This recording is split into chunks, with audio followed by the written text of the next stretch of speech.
Se você é residente fiscal no exterior, se você mora fora do Brasil, está negociando um imóvel aqui no Brasil, seja como vendedor ou como comprador, esse vídeo aqui é para você, tá?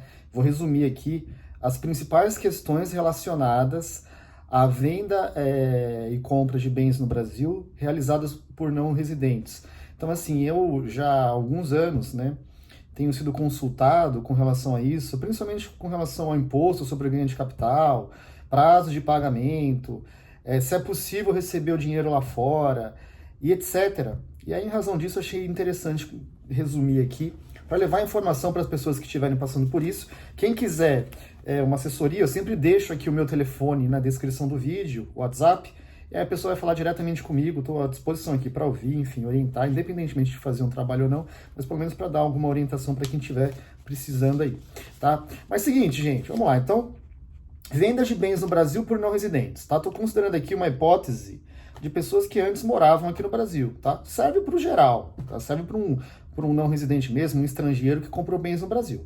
Mas numa hipótese de uma pessoa que vivia no Brasil, né? Tinha algum patrimônio aqui no Brasil, imóvel, por exemplo, e foi embora para o exterior, o que acontece né, num primeiro momento, né, eu também considero que essa pessoa que foi para o exterior entregou a declaração de saída definitiva. Tenho que dizer que tem muita gente que vai embora, se não a maioria, e não entrega a declaração de saída definitiva, tá? Isso é um problema? Isso inviabiliza a venda do imóvel? Não, não inviabiliza. Porque a pessoa comprova que tem interesse vital fora do Brasil há anos, né? Mas é sempre recomendado, tá? Entregar a saída definitiva. Esse é um outro ponto, uma questão à parte. Se a sua questão for saiu e não entregou a declaração de saída, tem como regularizar, você também pode ficar à vontade para me chamar aqui, a gente avalia aí. Mas um residente, uma pessoa, um brasileiro, foi para o exterior, entregou a saída definitiva e manteve bens aqui no Brasil, bens imóveis, um imóvel alugado, por exemplo. E tem alguém lá também do exterior que se interessou em comprar este imóvel, tá? Então veja, esta é uma venda de bem no Brasil por não residentes, tanto o vendedor quanto o comprador. Primeiro ponto, o vendedor vai precisar apurar um ganho de capital no Brasil, pois embora ele não seja residente fiscal no Brasil, o fato do imóvel estar no Brasil o obriga a recolher o imposto.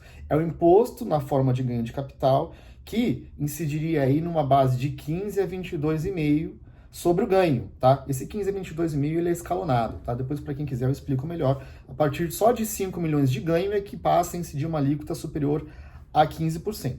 Mas ele vai ter esse imposto sobre o ganho de capital, tá? E, muita atenção, tá?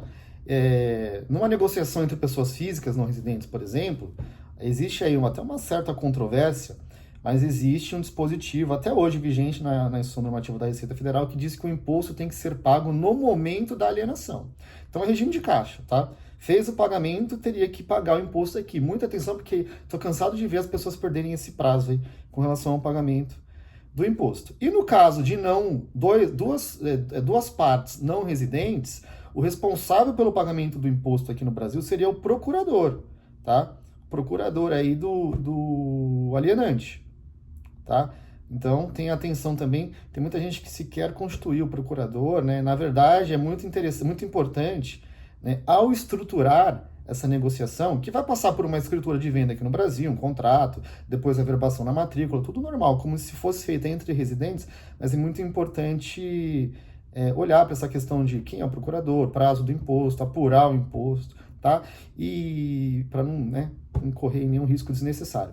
E, por fim, a questão de receber o dinheiro diretamente lá fora. Também entendo que é possível, né? Precisa analisar caso a caso e ver se tem alguma questão cambial a ser atendida, mas fato é que a negociação já está ocorrendo em bases fora do Brasil, né? Entre partes que são ambas não residentes aqui nesse exemplo que eu estou trazendo, tá? Uma atenção para fechar. O ganho de capital ele é apurado em reais, tá? Tem muita discussão sobre isso também aqui, que é a questão do ganho de capital em moeda estrangeira, mas a Receita Federal determina a apuração em reais. Então, se você estiver passando por essa situação e quiser aqui a nossa assessoria, enfim, a gente poder conversar, entender e orientar, a gente fica à disposição. Mais uma vez, contados aqui no vídeo. Peço para vocês se inscrevam aqui no canal, tá, gente? Se inscrevam para que vocês não percam esses conteúdos que a gente tem colocado aqui semanalmente. E é isso aí. Fico à disposição. Abraço a todos.